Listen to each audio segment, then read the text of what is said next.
나는 우리 집에 천사 같은 누나가 하나 있어요. 천사예요. 올해 환갑이에요. 이 누나가 평생 살면서 한 번도 싸운 적이 없어요. 그리고 우리 첫째 형, 둘째 형도 평생 한 번도 싸운 적이 없대요. 실질적으로 우리 어머니도 천사라고 그러고 모든 사람들이 다 천사라고 그래요. 더욱이 내가 신학교 막 들어갔을 때 어머니 아버지 성당에 안 다니셨어요. 물론 누나도 성당에 안 다녔죠. 방학 때 가방을 싸들고 집에 가면은 어머니가 이렇게 말하십니다. 어딜 집에 들어오느냐고. 너 같은 자식 둔 적 없다고. 나가라고. 그럼 나는 뒤도 안 돌아보고 그 가방을 들고 누나네 집으로 갔어요. 그럼 누나가 100년 손님 맞이하듯이 나를 맞이해 줬어요. 조카가 3살, 5살 있었는데 한 번도 나한테 귀찮은 내색을 한 적이 없어요. 맛있게 음식 차려주고 용돈도 많이 줬어요. 용돈도. 그러니까 저는 신학생 때도 그렇게 집에서 쫓겨나고 다녔는데도 택시 타고 다녔어요. 저는 버스 안 타고 다녔어. 누나가 용돈을 많이 줘갖고 그렇게 천사 같은 누나 그리고 세월이 30년이 흘렀어요. 그리고 누나는 환갑이 됐어요. 근데 가만히 올해 3월 달에 생각을 해보니까 천사 같은 누나한테 한 번도 내가 잘해준 적이 없어. 말로만 천사 같은 누나 그랬지. 그래서 이번 3월 달에 제가 크게 마음을 먹고 누나 통장에 1,000만 원을 선물로 보내줬어요. 1,000만 원을. 좀 마음이 좀 위로가 되잖아요. 나도 이제 누나한테 잘해줬으니까. 여러분들이 박수를 쳤지만은 사실은 박수 칠 일이 아니에요. 이제 7월 11일이 내 영명축일인데 베네딕토 우리 누나는 내 영명축일 때 20년 동안 매년 100만 원씩 꼭 예물을 갖고 왔어요. 매년 예물을. 그러니까 나는 아직도 누나한테 받은 거 반도 못 갚은 거예요. 여러분들도 인생을 살면서 여러분들한테 잘해준 사람들이 있을 거야. 그렇죠? 네, 부모든 형제든 친척이든 아니면은 성당 같이 신앙생활 하는 사람이든 크게 베푼 사람들이 있을 거예요. 그렇다면은 그런 사람들한테 고마운 사람 그러다가 그 사람 죽어갖고 초상집에 가서 통곡하고 울지 말라는 거예요. 정말 고마우면은 이스라엘 성지순례 티켓을 하나 끊어주든지 아니면은 이미자 콘서트 티켓을 하나 끊어주든지 표현을 하라는 거예요. 표현을 하라는 거예요. 그리고 왜 우리가 죽는 게 억울하느냐 하면은 살아있을 때는 아무것도 안 하다가 꼭 내가 70이 돼갖고 암에 걸리면은 이 사람들 이렇게 말해요. 나는 억울해서 못 죽는다고. 살아있을 때는 아무것도 안 하다가 암 딱 걸리면은 그때부터 사는 게 소중한 거야. 그러니까 암에 걸려갖고 사는 거 소중하지 말고 암 걸리기 전부터 소중하게 사세요. 먹고 싶은 거 있으면 사 먹고 여행 다니고 싶으면 다니고. 저는 6년 전 4월 6일 날 위암 수술을 했어요. 위를 3분의 2를 잘라냈어요. 물론 큰 수술은 아니었어요. 3분의 2를 잘라냈지만 위치가 정가운데였기 때문에 위로 5cm 아래로 5cm를 잘라야 된대요. 그러니까 우리가 위가 15cm 정도 된대요. 그러니까 10cm는 잘라내야 되니까 위로 5cm 아래로 5cm 잘라내야지 전이가 안 되고 그런다니까. 뭐 자르라고 그랬어요. 뭐 괜찮지 뭐 산대는데 그거 10cm 잘라내는 거 어때? 잘라내라고 그랬어요. 그런데 수녀님이 저를 담당하던 수녀님이 신부님 같은 분 처음 봤대요. 왜 처음 봤냐 그러니까 무섭지 않냐? 뭐가 무서우냐? 내가 2월 달에 진단을 받았는데 수녀님한테 그러더래. 내 수술 날짜 언제냐?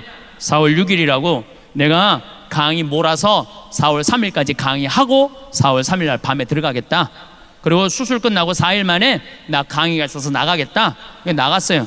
그랬더니 또 수님 전화 왔어. 신부 왜 병원 안 오느냐고. 내가 병원을 왜 가냐 그러니까 요즘 수술하면 호치켓으로 찍어요. 이 자르는 거 이거 15cm 정도 자른 거 이거 호치켓으로 찍어요. 그 호치켓을 띠로 왜 안 오느냐고. 내가 거기 갈 시간이 어디. 내가 집에서 가위로 다 잘랐다. 걱정하지 말아라. 걱정하지 말아라. 그랬더니 수녀님이 신부님 무섭지 않냐고, 두렵지 않느냐고. 죽는 거 전이 되고 그럴 수 있는데 신부님 너무너무 자연스럽게 어떻게 그렇게 하나도 무섭지도 않고 걱정도 하지 않고 자기 귀찮게도 안 한다는 거예요. 전들 왜 밤에 걱정하지 않았겠어요? 전들 왜 고민하지 않았겠어요? 죽으면 어떻게 하나 걱정했죠. 그런데 46년의 인생을 돌아보니까 50개 나라를 다녔더라고요. 50개 나라를 원도 한도 없이 돌아다닌 거예요. 한도 한도 없이. 그리고 본당 신부 2번을 했는데 정말 교우들 원도 없이 사랑했고 사랑받았고 5년 2번을 본당 신부를 했는데, 그리고 평창에 들어가서 산지 6년 46살 땐 6년 7년째 됐는데, 생각해보니까 우리 천주교 교우들만 평창에 오는 게 아니에요. 개신교 신자들, 불교 신자들, 한 번은 한 5명이 와갖고 책 사인을 해주는데 세례명 되려니까 세례명이 없다는 거. 왜 세례명이 없냐 그러니까 자기네들 개신교 신자라는 거예요. 근데 어떻게 5명이나 몰려가려니까 자기네는 내 팬이라는 거예요. 그래서 자기네들 온다는. 정말로 한 번에 200명씩 올 때 개신교 신자들이 평균 5명에서 10명이 와요. 개신교 신자들이 평균. 그리고 뭐 전 세계에서 우리 교포들 다 오고, 모든 교우들한테 이렇게 행복 나눠줬으면 됐지. 뭘 내가 또 가만히 생각해보니까 내가 또 올해 한 20년 더 산다고 한들 인류를 구원할 것도 아니더라고. 보니까 별로 달라질 것도 없더라고. 내가 오래 산다고 그래도 뭐 이 정도 가도 되겠다 이런 생각이 들었어요. 그래서 뭐 별로 이렇게 뭐 가는 것에 대해서 막 애타거나 억울한 게 없더라고요. 딱 하나 마음에 걸리는 게 있었어요. 어머니 아버지 너무 오래 살아. 좀 빨리 갔으면 내가 좀 편안할 텐데. 저는 그래서 수술하고 난 다음에 부모님한테 연락했어. 나 위암 수술했다고. 뭐 좋은 게 있다고 그걸 연락을 해. 내가 부모님한테 앞서는 거 하나가 마음에 걸렸지 다른 건 하나도 마음에 걸리는 거 없어. 언제든지 떠날 수 있어. 언제든지. 예. 여러분들 오래 사는 게 좋아요?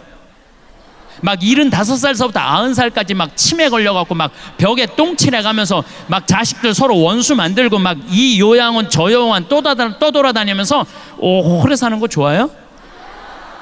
그건 사는 게 아니에요. 누죽걸산이라고 그랬어요. 이 사자성어예요. 누죽걸산. 무슨 뜻이냐면 누우면 죽고 걸으면 산다. 그래서 누죽걸산이야. 누죽걸산. 내 얘기는 무슨 얘기냐면은 안 죽으려고 애쓰고 그럴 것도 없어요. 돌아다닐 수 있을 때까지 돌아다니다가 먹고 싶은 거 먹고 성지순례 다닐 거 좋은데 경치 좋은데 돌아다닐 거 다 돌아다녀. 다 돌아다니다가 86살에 자다가 죽어. 그냥 자다가 86살에 자다가 죽어. 그래서 제가 보기엔 여기 오신 분들 가운데 많은 경우 여러분들 자다가 죽을 사람들이 많아요. 네, 자다가 죽을 사람들이 많아. 오래 사는 건 좋은 게 아니에요. 여러분들 사는 날까지 어떻게 사는 게 좋아? 건강하게 살고, 사는 날까지 기쁘게 살고, 사는 날까지 행복하게 사는 거예요. 아까도 잠깐 말씀드렸지만은 제가 성지순례 500만 원 들여서 가라고 그럴 때 신부님 팔자 좋은 소리 하지 마세요. 그 돈이 어디 있어요? 여기 있는 분들 뒤지면 다 나와요. 네. 뒤지면 다 나와요. 뒤지면 다 나오고 15% 이자 준다면은 그거 갖다가 낼 사람들 많어. 그래갖고 써보지도 못하고 날리지 말고 성지순례 한 번 더 갔다 오고, 아니 뭐 이스라엘뿐만 아니라 우리나라에도 좋은 성지들 얼마나 많아요. 오랜 성지 가갖고 기도하면 대사까지도 교황님이 내놨잖아요. 그러니까 쓰세요. 쓰면서 돌아다니면은 여러분들은 나중에 죽을 때 억울해서 못 죽는다고 그런 소리 안 하세요. 그래서 죽는 거는 하나도 무서운 게 아니다. 죽기 전까지는 안 죽을 것이고 사는 날까지 즐겁게 살고 죽으면 어디 간다? 천국에 간다. 근데 뭐가 그렇게 죽는 게 무서워? 그렇죠? 이제는 죽는 거 해결됐죠? 네, 좋아요. 이제는 여러분들 기쁘게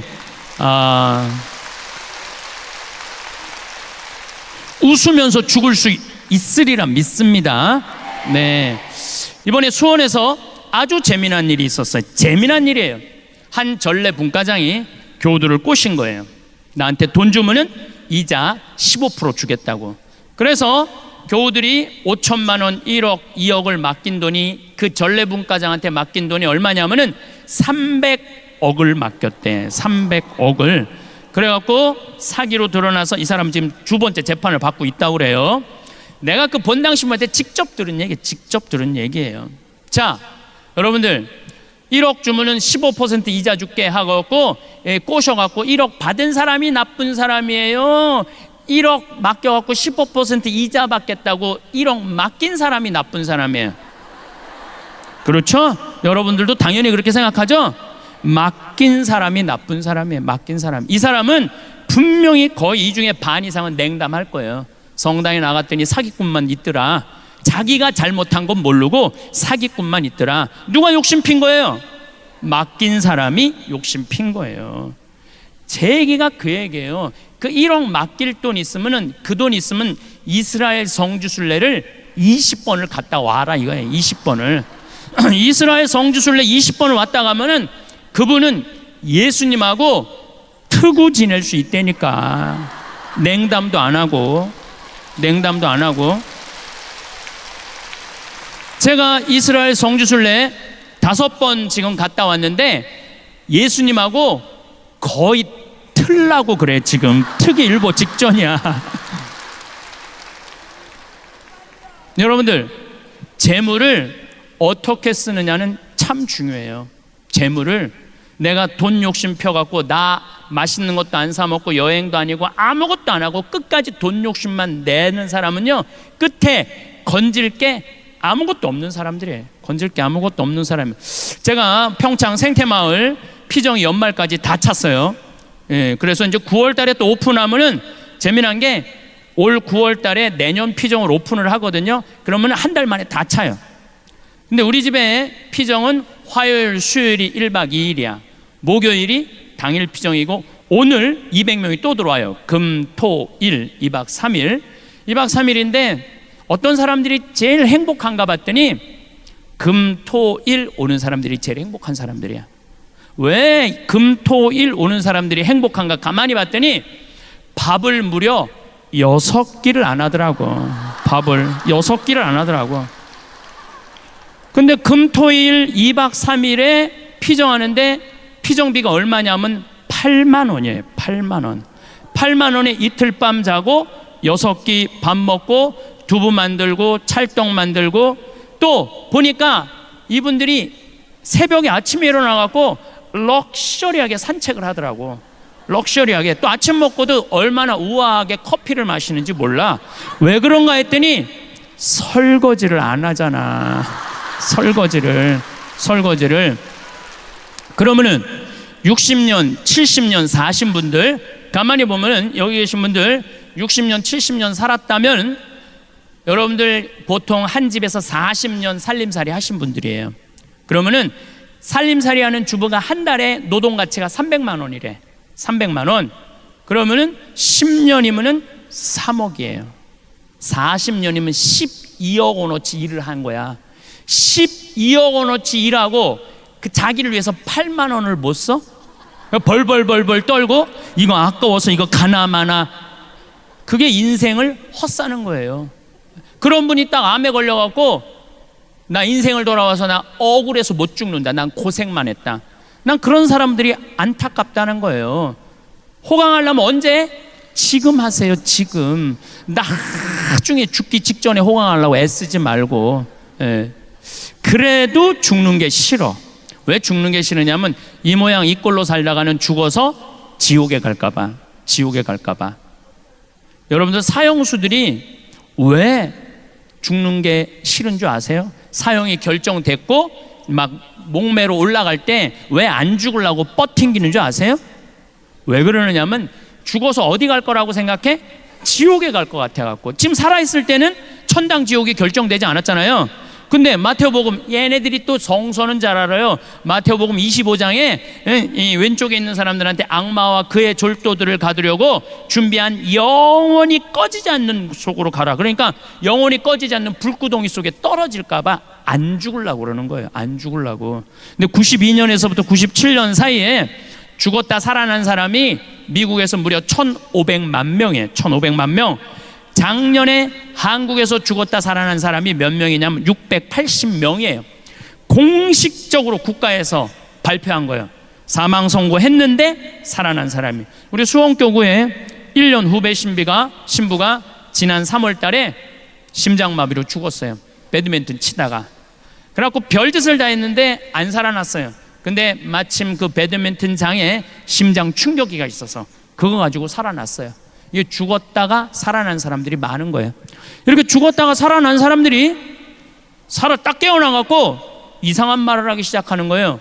무슨 말을 하느냐면은 내가 죽었더니 하늘나라 갔다 왔다. 하늘나라를 가는데 가는 그 속도가 어마어마하게 빠르대요. 어마어마하게. 근데 이렇게 보면 인생 뒤가 다 보인대. 뒤를 보이는 순간 자기가 잘못한 거 잘한 거 한순간에 자기가 다 판단한대요. 그러니까 하느님이 심판하는 게 아니야. 예수님이 그랬죠. 내가 심판하는 게 아니라 내 말에서 나오는 말씀이 심판한다고 그랬잖아요. 그 말씀에 따라서 한 사람은 천당 가는 거고 자기가 알아. 여기도 다 자기가 알아. 다 알아. 다. 남은 몰라도 자긴 다 알아. 자기가 올라가면서 결정한대요. 올라가면서. 하늘나라 올라가면은 기가 막히게 아름다운 정원, 아름다운 음악, 아름다운 향기, 기가 막힌 향기. 그리고 하늘 한가운데 하느님으로부터 오는 빛을 보는 순간 그 존재의 충만함을 느낀대요. 존재의 그게 바로 지복, 직관이야. 천국에서 최고 행복한 것, 최고의 복은 직관, 하느님을 직접 보는 거예요. 여러분들 하느님 직접 보면 행복할 것 같아요? 안 행복할 것 같아요? 환장할 거예요. 환장. 행복 정도가 아니라 하느님을 직접 보면은. 토마스 아퀴나스 성인이 숨마 테올로족대라고 신학 대전을 쓰셨는데 탈원 상태에서 하느님을 만나요. 살아있을 때 이렇게 말해요. 내가 하느님에 대해서 알고 있는 건 지푸라기에 불과하다고. 하느님을 만나보니까 무한하고 어마어마한 분이라고. 나는 더 이상 살고 싶지 않다고 탈원 상태 3개월 후에 죽어요. 그러니까 구약성서에서 하느님 보면 죽는다는 말이 그 말이야. 혹시 여기 있으면서 나 하느님 한번 보면 원이 없겠다 그런 분들 봐요. 근데 조건이 있어. 보면 죽어. 너무너무 좋아갖고 이 세상 사는 게 사는 재미가 하나도 없다니까요. 그만큼 좋다는 거예요. 그런데 이 사람이 심장마비로 물에 빠져 이제 죽었는데 이 사람 하늘나라에서 그리고 죽은 형제 친척들 아름다운 빛을 비치고 있어서 너무 좋은데 살아있는 사람들이 이 사람 심장마비로 죽었다고 그걸 그냥 심폐소생술을 하고 막 이 심장 충격기를 대서 살려내는 거야. 너무너무 하늘나라에서 영원히 있고 싶은데 육신을 살려내면은 돌아와야 된대요. 돌아와야 된대. 오고 싶지 않아도. 그래서 돌아와갖고 이 사람들이 말을 하기 시작하는 거야. 말을 하게. 내가 하늘나라를 봤다. 근데 한두 명이 얘기하는 게 아니야. 수많은 사람들이 얘기를 하니까 대개 죽은 사람 살려내기가 제일 쉬운 게 심장병 환자를 살려내기가 제일 쉽대요. 그래서 심장 전문의들이 2,000명을 찾아가서 물어본 거야. 당신 정말로 어떻느냐? 그랬더니 경험을 얘기를 한 거야. 내가 그 책 CD 미국 가갖고 다 사갖고 와서 읽고 있어요. 근데 거의 12가지 공통적인 경험을 하고 오는 거예요. 하늘나라에 대한 환상적인 경험을. 근데 죽은 사람의 90%는 하늘나라를 경험하고 오고 10%는 지옥을 경험하고 오는 거예요. 그러면 웬만하면은 천국에 간다는 얘기예요. 웬만하면. 아니 여기 강의 듣겠다고 지금 이 더운 날 그냥 여기까지 그냥 여기 와갖고 하루 종일 피정에 참가하고 어제부터 오신 분들, 여러분들은 지옥에 가고 싶어도 못 가요. 나는 확실히 그렇게 믿어요. 여러분들은 지옥에 가고 싶어도 못 가요. 저는 매년 똑같은 주제로 강의를 합니다. 2년 전에는 죽음 껴안기, 작년에는 삶 껴안기, 올해는 자신 껴안기라는 주제로 이렇게 강의를 하고 있습니다. 이게 쭉 연관성이 있기 때문에 이렇게 강의를 하고 있습니다. 아마 올해는 출판사에서는 삶 껴안기라는 책이 아마 나오리라 생각을 합니다. 우리 인간한테 죽음의 문제만 해결되면은 사는 게 편안해져요. 죽음의 문제만 해결되면은. 근데 한국 사람들은 참 죽는 거 싫어하죠. 참 죽는 거 싫어해요. 어떻게 해서든지 안 죽으려고 그래요. 어떻게 해서든지 안 죽으려고. 만약에 우리 동네에 공동묘지가 들어온다면은 난리도 아니에요. 띠두르고 결사반대. 여기 빨간 뭐 글씨 쓰고 뭐 6.25는 난리도 아니에요. 반대하는 거 보면은. 근데 유럽이나 미국에 가보면은 공동묘지가 다 동네 한가운데 있어요.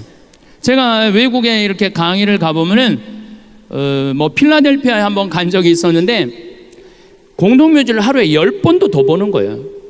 계속 동네 한가운데 있으니까 일리가도 보이고 전리가도 보이고 공동묘지를 안 볼 수가 없더라고요. 그러니까 죽음이라는 것이 멀리 있는 게 아니라 생활 가운데 있는 거죠. 그래서 그 사람들은 죽음에 대해서 그렇게 막 몸소리 쳐지게 거부하는 내용이 아니라 죽음은 우리 가까이에 있는 거구나, 그런 생각을 하시는 것 같아요. 그런데 우리나라 사람들은 만약에 우리 집안 식구에 누가 암이 걸렸다 그러면은 그 집은 벌써 초상집이야. 초상집. 그 집은 또 본인이 암에 걸렸다 그러면은 이미 죽음을 땡겨서 이미 거의 죽어 있는 상태야. 본인이 암에 걸렸다는 표정을 봐도 보면은.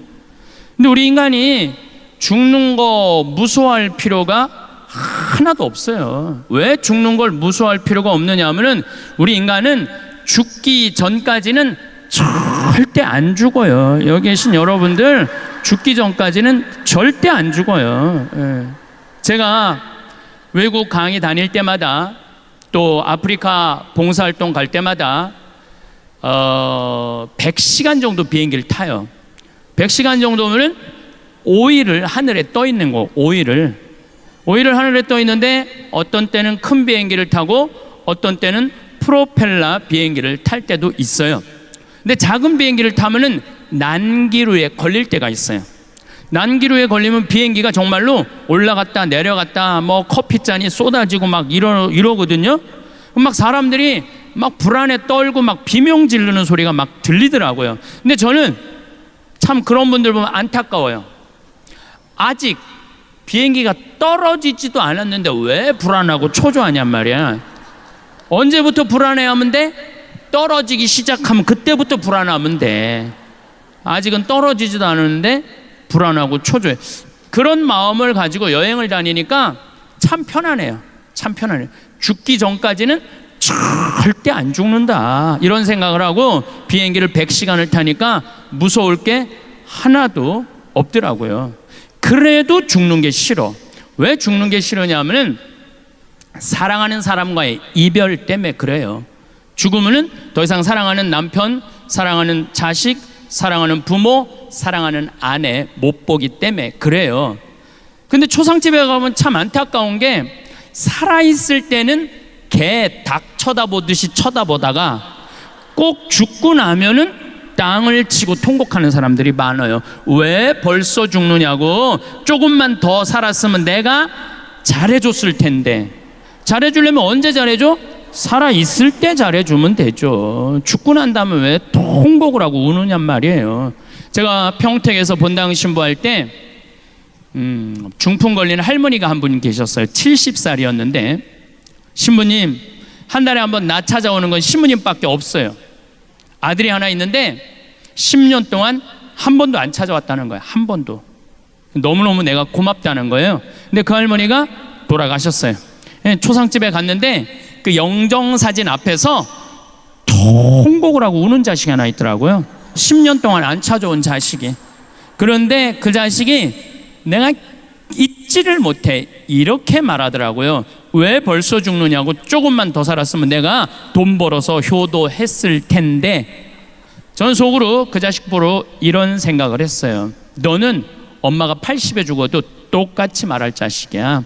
80이 10년 후에 죽어도 왜 벌써 죽느냐고. 조금만 더 살았으면 내가 돈 벌어서 효도했을 텐데. 혹시 여기 계신 여러분들 자식들 가운데 지금 찾아오지도 않고 용돈도 안 주고 효도도 하지 않는 자식들 있어요? 저 자식이 나중에 돈 벌면 나한테 효도하겠지 라고 기대하고 있는 분들은 어린 반푼어치도 없는 생각을 하고 있는 거예요. 지금 효도하지 않는 자식은 나중에도 효도하지 않아요. 프란치스코 교황님이 올해 자비의 해를 선포하셨어요. 아시죠? 네, 올해는 은사가 많은 해예요. 자비의 해를 선포하셨는데 교황님이 자비의 해를 선포하면서 책을 한 권 내셨어요. 근데 제가 그 책을 읽어보니까 맨 앞에 아주 재미난 얘기 두 가지를 하셨어요. 하느님이, 예수님이 얼마나 자비로우신 분이냐. 요한복음 4장 8장 얘기를 해요. 요한복음 8장에 간음한 여자 얘기가 나와요. 여자가 간음을 했어. 사람들이 돌로 쳐 죽이려고 그래. 요즘 어젠가 그제도 박유천이라는 스타가 어떤 여자하고 어쩌고 저쩌고 온 국민이 관심이 많고 죽일 놈 살릴 놈 막 그러잖아요. 그래갖고 돌로 쳐 죽이려고 그래. 근데 예수님이 나서서 돌로 치지 마라 이 사람, 내가 보호할 거야. 참 이거 보통 용기가 아니에요. 다 쳐 죽이려고 그러지.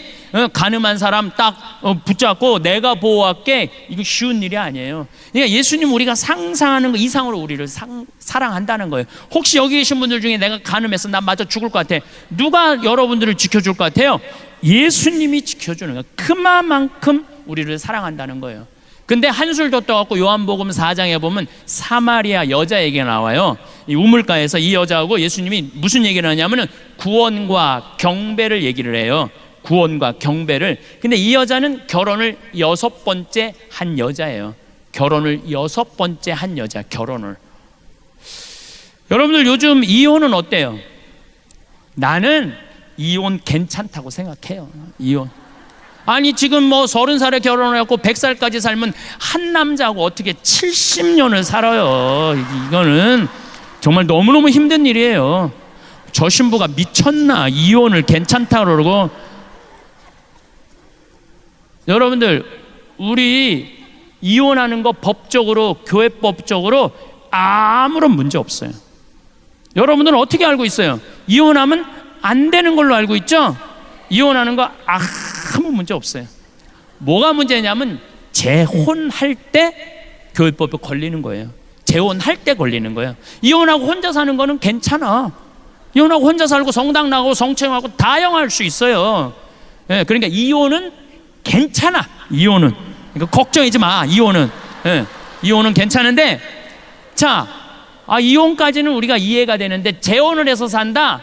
우리는 안 돼도 세상 사람들은 재혼하는 것도 괜찮아요. 세상 사람들은. 그런데 만약에 저 여자가 3혼을 하고 산다, 어떻게 생각해요? 조금 고개가 갸우뚱하죠? 만약에 4번째 남자하고 살고 있다, 그럼 어때요? 약간 좀 그렇죠. 5번째 남자하고 산다, 이건 가능한 거리를 두고 싶은 여자예요. 6번째 남자하고 산다, 아예 안 보는 게 나아요. 그런데 예수님은 그 6번째 남자하고 사는 여자하고 하늘나라를 얘기를 해요. 하늘나라를. 당신의 성서에 보면 어떻게 보면 첫 제자라고 표현을 해요. 첫 여제자가 6번째 이 남자하고 사는 여자야. 그런 사람도 예수님은 사랑한다는 거예요. 혹시 여기 계신 분들 중에 6번째 남자하고 사는 분들 계세요? 그러니까 여러분들 웬만하면 다 하늘나라 갈 수 있다는 거예요. 여러분들은 뉴스에만 안 나오면 돼. 뉴스에만 안 나오면 돼. 그러니까 죽는 거 무서워하지 말라고요. 여러분들 죽어서도 어디가? 천당 가기 때문에 그래. 천당 가기 때문에. 제가 2년 전에 그 죽음 껴안기라는 주제로 강의를 했을 때 많은 편지를 받았어요. 신부님, 우리 아버지가, 우리 어머니가 돌아가시면서 정말로 신부님 말씀대로 웃으면서 죽었다고. 왜? 어떤 희망을 가지니까? 죽음은 위대한 여행의 시작이에요. 어디로 떠나는? 하늘나라를 향한 위대한 여행의 시작이야. 그러니까 웃으면서 죽어야지. 그걸 벌벌벌벌 떨면서 죽으면 어떻게 해요? 여러분들 이 자리에 왜 나와 있어요? 어디 가려고 나온 거야? 하늘나라 가려고. 근데 웃으면서 가야지. 벌벌벌벌 떨면서 가면 되겠어요? 안 되겠어요? 그렇죠. 근데 잘 죽는 사람들은 어떤 사람이 잘 죽느냐면 잘 사는 사람이 잘 죽어요. 그럼 우리나라 1살서부터 30살 행복해요? 30살서부터 60살 행복해요? 60살서부터 120살 행복해요? 제가 왜 120살이라고 그러냐면은 이제는 120세 시대예요. 며칠 전에 미국에서 한 제약회사에서 FDA에 천천히 늙는 노화약을 등록을 했어요. 네, 제가 이 내셔널 지오그래픽에서 봤어요. 그리고 확실히 천천히 늙는 약이 이제는 나올 거예요. 2040년이 되면은, 이제는 2040년이래 봤자 이제 몇 년 남은 거예요? 한 23, 4년밖에 안 남은 거예요. 그러니까 여기 60살 되신 분들은 앞으로 60년 더 살아야 돼. 60살 되신 분들은 60년 더 살아야 돼. 살고 싶지 않아도 시대가 그렇게 돼버렸어요. 시대가. 그러면은 1살서부터 30살은 뭐 해야 되는 나이냐면은 엄마 아빠랑 친구들이랑 먹고 마시고 놀아야 되는 때예요. 저는 요즘 점점 이 생각이 많이 들어요. 인생에 있어서 가장 중요한 건 먹고 마시고 노는 일이에요. 만약에 이걸 못하잖아요? 그럼 죽을 때 이런 말을 해요. 나는 제대로 먹지도 못하고 마시지도 못하고 놀지도 못하고 난 억울해서 못 죽는다, 이 소리 하는 거예요. 인생에 있어서 가장 중요한 건 뭐냐면은 먹고 마시고 노는 일이에요. 누구하고 먹고 마시고 놀아요? 친구들하고 먹고 마시고 노는 거예요. 오늘 여러분들 강의 듣고 은혜, 성령대 은혜 너무너무 받았어. 그래갖고 여기저기 올림픽 저 야구장 앞에 가고 아무나 붙잡고 당신 오늘 나하고 먹고 마시고 놀자, 그럼 미친놈 취급당하죠. 누구하고 먹고 마시고 놀아? 친구하고. 근데 이 세상에서 가장 친한 친구는 부모요, 형제예요. 그럼 우리나라 초등학교 애들이 엄마 아빠랑 먹고 마시고 놀자 그랬더니 이놈 새끼야, 너 지금 먹고 마시고 놀 시간이 어딨어? 너 지금 빨리 학원 가야지. 내가 요즘 영어학원 다니는데 어제도 그 영어학원 갔는데 초등학교 1학년 애들이요, 가방을 2개를 메요. 뒤에 하나 앞에 하나. 초등학교 1학년 애가, 어떤 애는 여행용 가방을 끌고 엘리베이터에 들어오는 거, 여행용 가방을 끌고. 초등학교 1학년 애가. 그럼 걔는 내가 어저께 5시에 갔는데 그 시간에 학원 들어가면은 엄마 아빠랑 먹고 마시고 놀 시간이 어딨어? 그렇게 초등학교, 중학교, 고등학교, 대학교 스펙 쌓는데 집에도 안 들어와. 그러면은요, 이미 엄마 아빠하고는 친구 아니에요. 부모도 아니에요. 아무것도 아니에요. 요즘 애들이, 여러분들 20대 애들이 왜 자기 애들 컴퓨터 게임 할 때 운다고 애 떨어뜨리는 줄 알아요? 자기 엄마 아빠하고 어떤 추억도 없기 때문에 자기 새끼도 새끼처럼 안 보이는 거예요. 사랑을 받았어야지 사랑을 할 거 아니에요. 사랑을 받았어야지. 근데 엄마 아빠랑 먹고 마시고 논 적이 없어, 이런 애들은. 그러니까 엄마들이 이렇게 얘기해. 너 지금 먹고 마시고 놀지 말고 4당 오락이야. 4시간 자면 합격하고 5시간 자면 너 떨어져. 그래갖고 서울대학 가고 뼈가 빠지게 스펙 쌓고 삼성에 취직해서, 그러고 난 다음에 먹고 마시고 놀아. 그럼 1살서부터 30살은 누가 보상해 줄 거예요? 그때 아무것도 안 하는 애들. 우리 생태마을에 직원이 40명이에요. 생태마을에 직원이 40명이에요. 이제까지 이력서가 이렇게 쌓여 있어요. 200명 정도가 왔다 갔어요. 200명 정도가. 근데 참 놀라운 거는요, 우리 집에 며칠 전에도 이화여대 나온 친구 왔다가 3일 만에 갔어요. 또 연대에 나온 사람 일주일 만에 갔어요. 서울대 원서는 사람 하루 만에 갔어요. 가만히 보니까 우리 집에 와갖고 이 생태마을에서 행복하게 직장 생활하는 사람들 또 환경을 보니까 다른 거 하나도 없어. 엄마 아빠랑 먹고 마시고 논 애들이 생태마을에서도 일 잘하고 잘 살아. 아무리 좋은 대학을 나와도 엄마 아빠랑 먹고 마시고 놀지 못하는 애들은 우리 생태마을에 와서도 먹고 마시고 놀지 않아요. 그래서 저는 우리 직원들 첫 월급은 서울대학을 나오든 연대를 나오든 일반 지방대학을 나오든 중학교를 나오든 초등학교를 나오든 월급을 똑같이 줘요. 절대 좋은 대학 나왔다고 월급 많이 안 줘요. 왜? 매주 띄우는데 뭐하러 서울대 졸업장이 필요해. 매주만 잘 띄우면 됐지. 그러니까 일을 잘하는 사람이, 어떤 사람이 일을 잘하나 봤더니 행복한 사람이 일을 잘하더라고요. 행복한 사람이. 지난주에 영월 고용노동부에서 우리 생태마을에 감사가 나왔어요. 우린 엄연한 직장이니까, 회사니까 고용노동부에서 감사가 나왔는데, 감사 나온 사람이 우리 직원 월급표를 보고 깜짝 놀라는 거예요. 진짜 이렇게 주냐? 진짜 이렇게 주냐고. 우리는 직원들 뭐 이렇게 관리 직원들이 6천만 원이에요. 연봉. 한 달에 최소한 500만 원 정도 나가요. 그래서 400만 원, 300만 원. 첫 월급이 200만 원이고 잘하는 애들은 30만 원, 40만 원을 6개월이면 230, 40만 원 그냥 올려줘요. 근데 그것도 기준이 보면은 행복한 애가 월급도 빨리 올라가. 공부 잘하는 애가 빨리 올라가는 게 절대 아니에요. KBS에서 재미난 실험을 했어요. 초등학교 6학년 성적표 IQ 좋은 애, 성적 좋은 애, 생활기록부 좋은 애 30년 후에 추적을 해봤어요. 얘네들이 어떤 애들이 돈 잘 벌고 이혼도 안 하고 자식들하고 잘 사나 봤더니 IQ 좋은 애도 아니고 성적표 좋은 애도 아니고 생활기록부 좋은 애들이 다 나중에 잘 산다는 거예요. 그러니까 여러분들 지금 대한민국이 완전히 잘못 생각하고 있는 거예요. 이놈 새끼야 공부 잘해야지 나중에 고생 안 하고 살아. 다 공부 잘하는 애들 다 고생하고 살아요. 고생 안 하는 애들은 그 중에 5% 요새 최은영 무슨 검사 뭐 이런 사람들 보면 똑똑한 놈들도 지금 감옥에 가는 놈들 많아요. 행복한 애고 머리 나쁜 애들은 감옥에 가고 싶어도 못 가요. 걔네들은 감옥에 가고 싶어도 못 가요.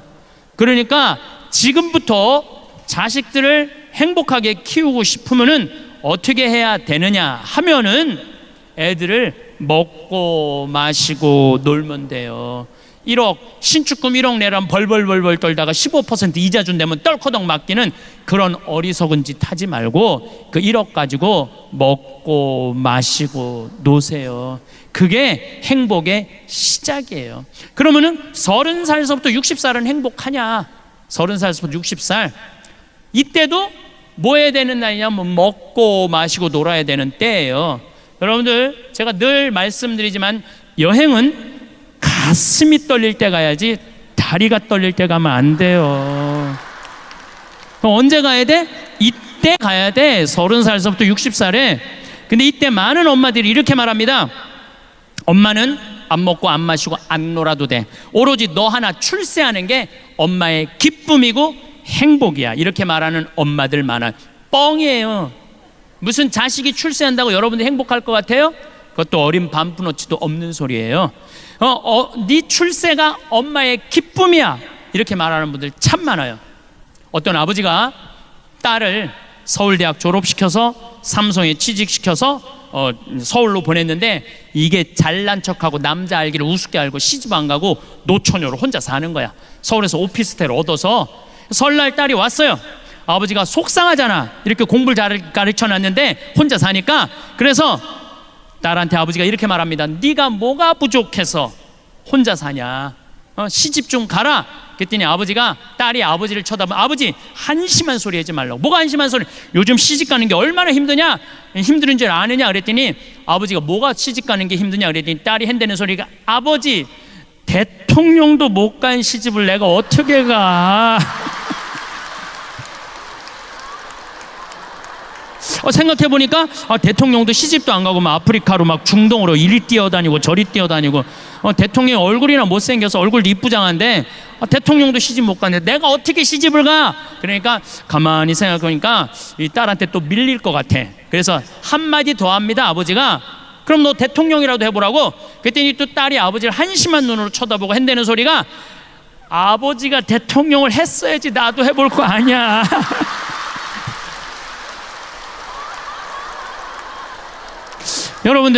여러분들은 자식들을 대통령 되라 그러기 전에 자식을 대통령을 만들고 싶으면 여러분들이 먼저 대통령이 돼야 돼요. 자식을 출세시키고 싶으면 누가 먼저 출세해야 돼? 여러분들이 먼저 출세를 해야 돼요. 자식을 행복하게 키우고 싶으면 누가 먼저 행복해야 돼? 여러분들이 먼저 행복해야 돼요. 애가 10시까지 공부하고 왔는데 엄마는 그냥 머리에 하얀 띠 두르고 왔어? 엄마는 안 먹고 안 마시고 안 놀아도 돼. 너 하나 행복하는 게 엄마의 소원이야. 그런 평생 인상 쓰고 사는 엄마한테 자식 자라니 자식이 행복할 수 있겠어요? 행복할 수가 없어요. 저는 요즘 우리 교회 우리 수원교구도 그렇지만 청소년이 문제라고 그러는데 나는 거기에 동의할 수 없어요. 청소년이 문제가 아니에요. 누가 문제냐면은 청소년을 키우는 부모들이 문제예요. 청소년이 성당을 안 나온다고 그러는데 그것도 내가 보기에는 청소년들의 문제가 아니에요. 부모의 문제예요. 여러분들 중학교, 고등학교만 올라가면은 어떻게 해요? 은근히 애가 엄마 월요일날 시험인데 나 도서관 가야 돼. 그러면은 부모가 나 너 시험 못 봐도 돼. 나 너 꼴등해도 돼. 하지만 주일미사 빠지는 건 엄마는 용서 못 해. 너는 신앙이 이 세상에 살면서 가장 중요한 거야. 너 꼴등해도 돼. 너 미사 나가. 이러면은요 애들 다 성당 나가요. 근데 여러분들 은근히 중학교만 올라가면은 눈 감아요. 타협하는 거예요. 타협하는 거예요. 중학교, 고등학교 때는 네가 대학 들어가야 되니까 성당 잠깐 쉬어. 영원히 쉬는 거, 영원히 쉬는 거예요. 그러니까 애가 문제가 아니라니까요. 그 애를 키우는 부모가 문제예요. 여러분들 자식들 구원받고 싶으면 누가 먼저 구원받아? 여러분들이 먼저 구원받아야 돼요.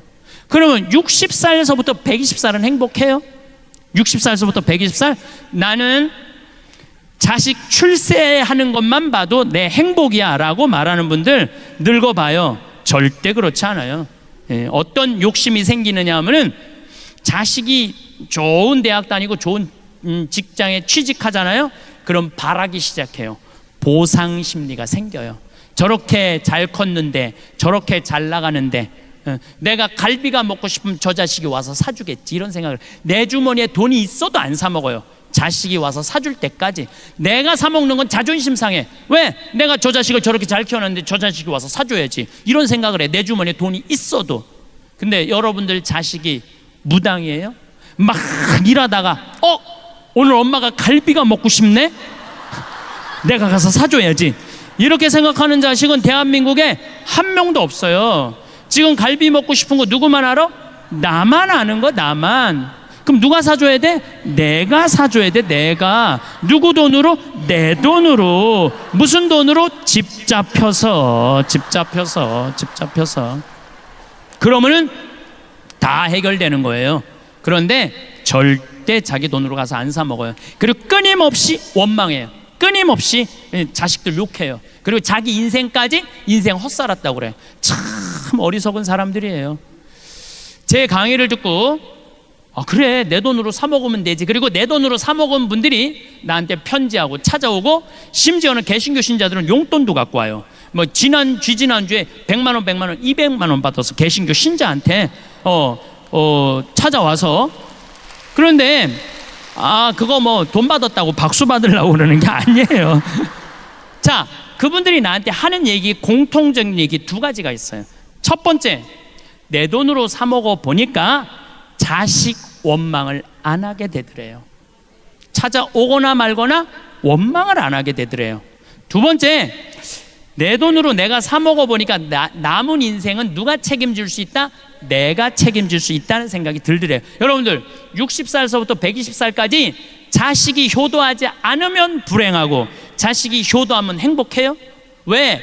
내 60년의 인생을 자식한테 떠맡겨. 그것도 나쁜 거 아니에요? 여러분들 자식들 중에 태어나고 싶어서 태어난 자식이 있어요? 한 명도 없어. 한 명도. 여러분들이 좋아서 난 거야. 여러분들이 좋아서 난 거야. 그걸 기껏 키워놓고 너 남은 인생 60년 책임져.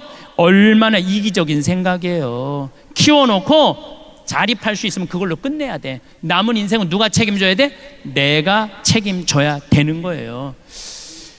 여러분들은 자식 생각하면 막 행복하고 기분 좋고 뭐 때로는 마음 아프고 그러죠. 요즘은 과학이 발달해갖고 뇌 촬영이 가능하대요. 사랑의 감정이 촬영이 가능하대요. 요즘은 기가 막힌 세상이 된 거예요. 그래서 부모가 자식 사진을 이렇게 바라볼 때 뇌 촬영을 해보니까 전기가 팍팍팍팍 튄대. 잘된 자식은 자랑스러워서 팍팍팍팍 튀고, 못된 자식은 안타까워서 팍팍팍팍 튄대요. 직접 실험을 뇌 촬영을 해본 결과. 그런데 자식이 부모 바라볼 때 뇌 촬영을 해보니까 아무 반응이 안 일어난대. 아무 반응이 안 일어난대요. 여기 계신 여러분들 지금 60, 70, 80 넘어가신 분들, 자식들이 지금 50, 60 되신 분들 많을 거예요. 그분들은요, 여러분들 살아있는지 죽어있는지도 모르는 경우도 많아요. 제가 말씀드리잖아요. 120살 먹은 엄마가 90살 먹은 아들이 너무너무 목소리가 듣고 싶어 힘겹게 전화를 했어요. 아들아, 나 네 목소리 너무너무 듣고 싶다. 너 요즘 밥은 잘 먹고 잘 지내니? 그럼 90살 먹은 아들이 당황한다니까요. 엄마가 아직도 살아있었나? 이제 당황한다니까요. 그쯤 되면은 부모가 살았는지 죽었는지도 몰라요. 이번 어버이날 때도 밥 굶은 할머니들 많을 거예요. 아침에 밥 하려고 그랬더니 할아버지가 애들 올 텐데 무슨 아침을 해. 그냥 놔둬. 올 때까지 애들 오면 먹지 뭐. 그랬어. 근데 점심 때도 아무 연락이 없어. 어떻게 할까 여보? 그냥 귀양 기다리는 거 저녁까지 배 고파서 그냥 확 먹어. 그런데 저녁에 5시쯤 아들이 전화해서 아버지 내가 너무 바빠서 못 갔어요. 통장에 10만 원 넣어드릴게요. 맛있는 거 사서 드세요. 이미 기분 잡쳤어. 무슨 밥은 그냥 굶는 거예요. 그냥 어버이날하고 기다리지 말고 누가 와서 사줄 거 기다리지 말고 먹고 싶으면 누가 와서 사 먹어? 내가 사 먹으면 돼요. 내가 사 먹으면 돼. 여러분은 지금 행복하신가요? 이 질문에 선뜻 그렇다고 대답하기 어렵다면 혹시 행복을 언제나 나중으로 미루고 있는 건 아닌지 돌아볼 필요가 있습니다. 조금만 더 버티면, 이 일만 끝나면, 형편이 나아지면 그때 가서 마음껏 즐기겠다고 생각하며 살아온 시간들, 그렇게 미뤄둔 것들이 쌓이고 쌓여서 어느새 오늘도 내일을 위한 준비 기간처럼 흘러가 버립니다. 하지만 삶은 본래 준비 기간이 아닙니다. 지금 이 순간이 바로 본편입니다. 우리가 숨 쉬고 있는 이 시간이 바로 인생 그 자체입니다. 조금만 더 참으면, 조금만 더 견디면이라는 말 속에는 지금은 아직 때가 아니라는 전제가 깔려 있습니다. 마치 인생에 정해진 순서가 있어서 고생을 먼저 하고 나중에 보상받는 구조인 것처럼 여기는 것입니다. 그런데 생각해보면 그 나중은 정확히 언제일까요? 어떤 조건이 충족되어야 비로소 여러분은 행복해질 수 있는 걸까요? 그 기준은 누가 정한 것이며 그 순간은 정말 오기는 하는 걸까요? 우리는 평생을 기다리다가 정작 기다리던 그 순간이 왔을 때 어떻게 즐거워해야 하는지조차 잊어버릴 수 있습니다. 사실 많은 사람들이 착각하는 것이 있습니다. 호강은 무언가를 이루었을 때 주어지는 보상이라고 생각하는 것입니다. 하지만 호강은 보상이 아니라 선택입니다. 오늘 먹고 싶은 것을 먹는 것, 걷고 싶은 곳을 걷는 것, 쉬고 싶을 때 쉬는 것. 이 모든 것은 특별한 날에만 허락되는 사치가 아니라 지금 여기서 할 수 있는 선택입니다. 여러분에게는 오늘을 즐길 권리가 있습니다. 그것은 누군가에게 허락받아야 하는 것도 아니고 무언가를 성취한 뒤에야 주어지는 것도 아닙니다. 그저 여러분이 선택하면 되는 것입니다. 움직일 수 있을 때 누리는 것에는 특별한 의미가 있습니다. 지금 걸을 수 있는 다리로 산책을 하고, 지금 맛볼 수 있는 혀로 좋아하는 음식을 먹고, 지금 느낄 수 있는 감각으로 계절을 만끽하는 것. 이 모든 것은 나중으로 미룰 수 있는 성질의 것이 아닙니다. 몸은 시간과 함께 변합니다. 오늘 할 수 있는 것이 내일도 똑같이 가능하리라는 보장은 어디에도 없습니다. 그래서 지금 누리는 것은 사치가 아니라 현명함입니다. 내일을 위해 오늘을 희생하는 것보다 오늘을 충분히 살아내는 것이 더 가치 있는 삶입니다. 나중에가 아닌 지금의 삶을 배치한다는 것은 무책임함이 아닙니다. 오히려 그것은 삶을 대하는 가장 성실한 태도입니다. 미래를 위해 현재를 희생하는 것이 미덕처럼 여겨지던 시절이 있었습니다. 하지만 그렇게 살다 보면 정작 그 미래가 왔을 때 어떻게 즐거워해야 하는지 잊어버리게 됩니다. 즐기는 법은 연습이 필요합니다. 만족하는 법도 훈련이 필요합니다. 오늘 작은 것에 기뻐할 줄 아는 사람만이 내일도 행복할 수 있습니다. 행복은 갑자기 찾아오는 것이 아니라 매일의 작은 선택이 쌓여서 만들어지는 것입니다. 여러분은 지금 무엇을 미루고 계신가요? 가고 싶었던 곳, 해보고 싶었던 것, 만나고 싶었던 사람. 그것들을 언제까지 미루실 건가요? 조금만 더 여유가 생기면, 조금만 더 건강해지면, 조금만 더 준비되면이라는 말로 계속 뒤로 미루다 보면 어느 순간 그것을 할 수 있는 기회 자체가 사라져버릴 수 있습니다. 지금 할 수 있는 것을 내일로 미루는 것은 삶을 존중하지 않는 태도입니다. 삶은 언제나 지금 이 순간에만 존재하기 때문입니다. 그런데 여러분은 혹시 행복의 주도권을 다른 사람에게 맡기고 있지는 않나요? 우리는 무의식 중에 누군가의 역할에 기대어 행복을 설정할 때가 많습니다. 누군가 나를 인정해주면, 누군가 내 노력을 알아주면, 누군가 내게 보답하면 그때 나는 만족하겠다고 생각합니다. 그런데 그것은 위험한 기대입니다. 다른 사람이 어떻게 행동하느냐에 따라 내 감정이 좌우된다면 여러분의 마음은 늘 불안정할 수밖에 없습니다. 여러분의 기분이 타인의 반응에 달려 있다면 여러분은 스스로의 삶을 살고 있는 것이 아니라 타인의 평가 속에서 살고 있는 것입니다. 인정받고 싶은 마음, 보상받고 싶은 마음은 자연스러운 것입니다. 하지만 그것이 충족되어야만 행복할 수 있다고 믿는 순간 여러분은 스스로 감정의 주도권을 내려놓는 것입니다. 타인의 반응을 기다리며 사는 삶은 늘 불완전할 수밖에 없습니다. 왜냐하면 사람들은 여러분이 기대하는 만큼 반응해주지 않고 여러분이 원하는 만큼 알아주지 않기 때문입니다. 그것은 그들이 나쁜 사람이어서가 아니라 그들도 각자의 삶을 살고 있기 때문입니다. 그들에게도 각자의 고민이 있고 각자의 우선순위가 있습니다. 여러분을 무시해서가 아니라 그들도 자신의 삶에 바쁘기 때문입니다. 내 삶의 기준을 내가 세울 때 마음이 가벼워집니다. 오늘 무엇을 할지, 무엇을 즐길지, 무엇에 만족할지를 스스로 정할 때 비로소 안정감이 찾아옵니다. 그것은 이기적인 태도가 아니라 성숙한 태도입니다. 자신의 행복에 책임지는 사람은 다른 사람에게 과도한 기대를 걸지 않습니다.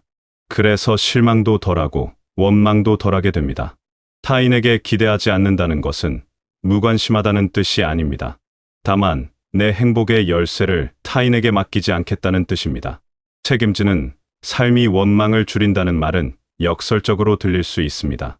하지만 생각해보면 원망은 기대에서 시작됩니다.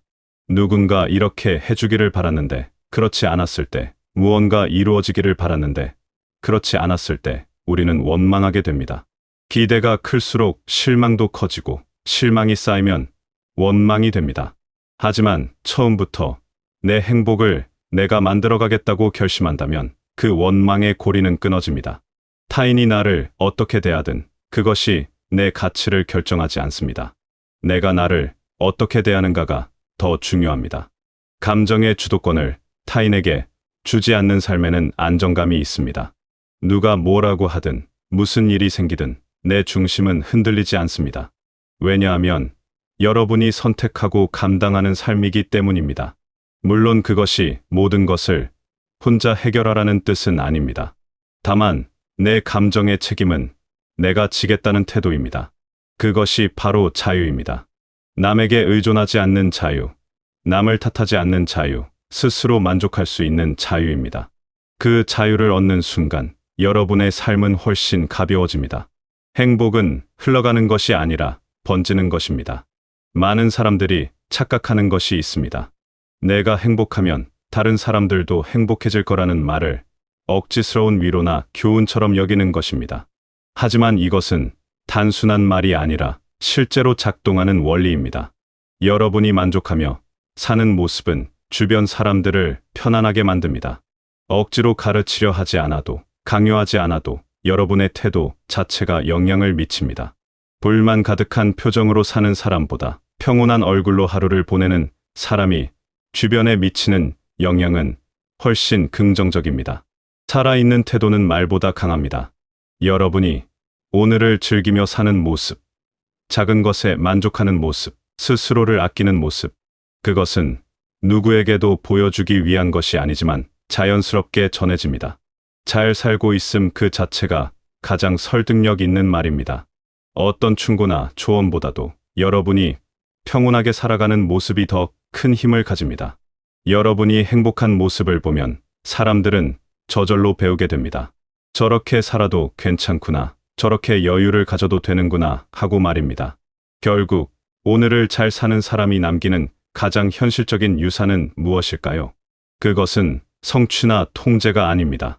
함께 웃었던 시간, 편안했던 기억, 따뜻했던 순간들입니다.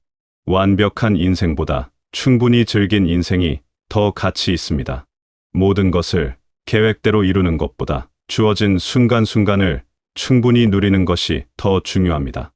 남는 것은 관계가 아니라 삶의 온도입니다. 여러분이 어떤 마음으로 살았는지, 어떤 태도로 하루를 보냈는지, 그것이 결국 여러분이 남기는 것입니다. 인생은 어느 날 갑자기 시작되지 않습니다. 언젠가 준비가 끝나면, 언젠가 여유가 생기면 그때 시작하겠다고 생각하는 삶은 영원히 시작되지 않습니다. 이 인생은 이미 시작되었고 지금 진행 중입니다. 오늘 여러분에게 허락한 작은 호강, 작은 자유가 삶의 방향을 만듭니다. 오늘 어떤 선택을 하느냐가 내일의 태도를 결정합니다. 오늘 스스로에게 관대했던 사람은 내일도 그럴 것이고, 오늘 삶을 미룬 사람은 내일도 미룰 것입니다. 삶은 하루하루의 선택이 쌓여서 만들어지는 것입니다. 지금을 사는 용기는 거창한 것이 아닙니다. 오늘 하고 싶은 것을 하나 해보는 것, 오늘 먹고 싶은 것을 먹어보는 것, 오늘 쉬고 싶으면 쉬는 것. 그 작은 선택들이 모여서 인생이 됩니다. 여러분은 이미 충분히 많은 것을 해왔습니다. 이제는 조금 느슨해져도 괜찮습니다. 조금 관대해져도 괜찮습니다. 여러분의 삶은 여러분 것입니다. 누구의 허락도 필요 없습니다. 스스로에게 허락하는 것만으로 충분합니다. 언젠가가 아니라 지금입니다. 내일이 아니라 오늘입니다. 여러분의 행복은 미래에 도착할 선물이 아니라 지금 여기서 선택할 수 있는 것입니다. 그 선택을 하는 용기가 여러분의 삶을 바꿉니다.